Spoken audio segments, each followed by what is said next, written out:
bienvenue dans cette nouvelle émission d'Astro Vidéo avec le chant du coq en arrière. On est sur les bords de Marne, pas très loin. D'un côté on a Créteil et de l'autre, il est en forme le coq, et de l'autre on a Saint-Maur-des-Fossés. Et puis voilà, on a la Marne qui est fort paisible. Alors soyez pas surpris si vous voyez des canoës qui passent, c'est tout à fait normal. Je vous invite à me retrouver à 14 h en direct sur IDF1 dans l'émission ID Voyance où je répondrai à toutes vos questions. A tout à l'heure. On va parler des aspects marquants de ce 26 juin 2017. Nous sommes en été, vous avez pu le constater.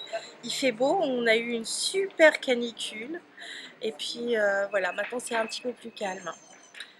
On va parler des aspects de ce jour. J'aimerais apporter votre attention sur un événement marquant qui aura lieu toute la semaine. C'est une triple conjonction, c'est-à-dire 3 planètes qui sont côte à côte. On a le Soleil, on a Mercure et on a Mars. Le Soleil, c'est la planète qui régit le signe du Lion, donc les lions vont être concernés. Mercure régit 2 signes, la Vierge et le Gémeaux, donc ils vont être aussi concernés. Et puis Mars qui est le maître du Bélier, qui sera aussi concerné. Et tout ça, ça a lieu dans le signe du Cancer. Donc le Cancer va être concerné. Voilà, il y a du monde qui va être concerné par cette histoire. Et cette triple conjonction fait un excellent aspect. Je crois qu'on ne peut pas faire mieux. C'est 4 signes d'écart, 4 signes de 30 degrés, ça nous fait 120 degrés, c'est ce qu'on appelle un trigone. C'est un aspect de très grande facilité, de grande chance, sans qu'on ait forcément des choses à faire.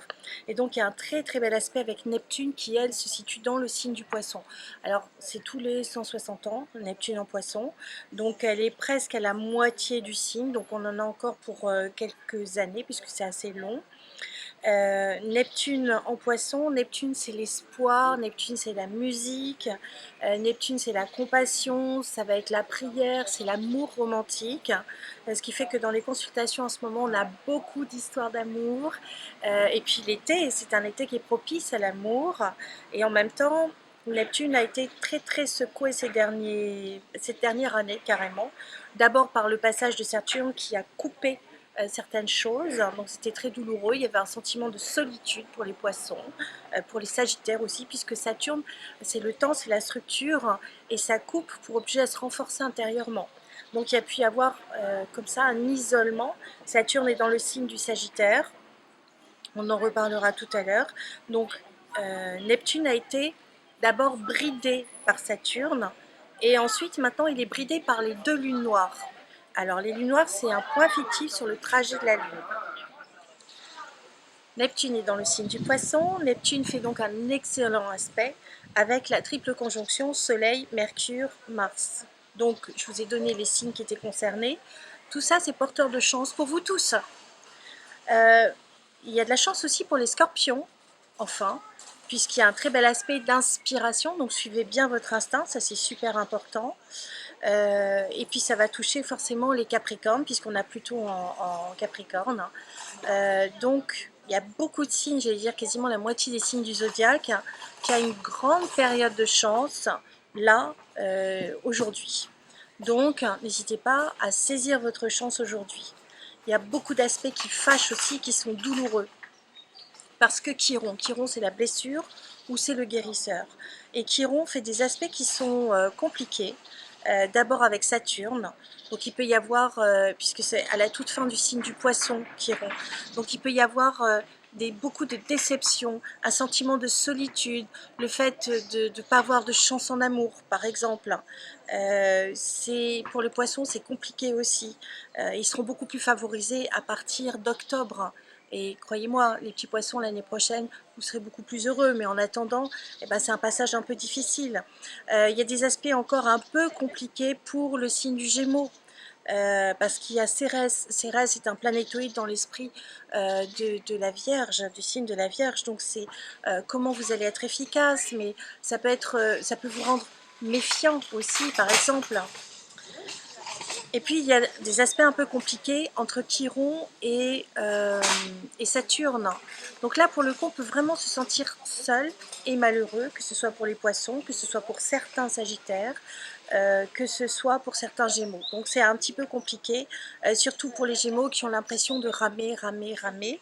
Et pourtant, ils sont plutôt chanceux. Vous allez voir que la chance va vous sourire quand Jupiter, qui lui est en Balance, va avancer un petit peu plus. Donc dans les jours et plutôt les semaines qui viennent, vous allez être un peu plus favorisés. On va parler d'Uranus. Uranus, c'est les changements soudains. Uranus, c'est la fraternité, c'est les technologies modernes. Vous savez qu'il y a plusieurs définitions pour le même aspect astrologique.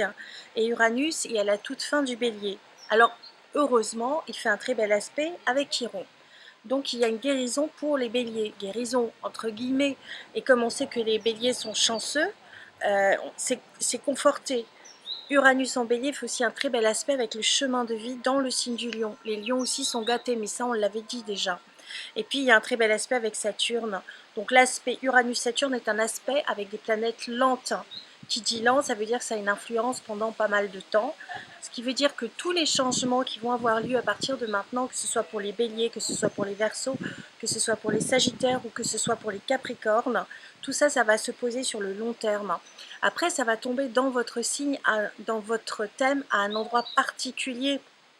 Donc ça peut être bien de faire le point, mais vous allez voir que tout ce que vous allez commencer à partir de maintenant et quand il y a un changement de situation, ça va durer, ce sera sur la pérennité. Donc vous avez tout intérêt à vous bouger, puisque c'est un signe de feu, donc un signe extraverti, le Bélier, que le Sagittaire aussi, et que le Lion aussi. Voilà, ce sont des signes masculins, des signes où il faut aller vers l'extérieur pour obtenir un résultat. Et si vous le faites, franchement, vous aurez énormément de chance. Voilà pour cette première astro vidéo de reprise du 26 juin, première astro vidéo de l'été. Et je vous dis à demain pour une prochaine astro vidéo. Au revoir mes petits signes.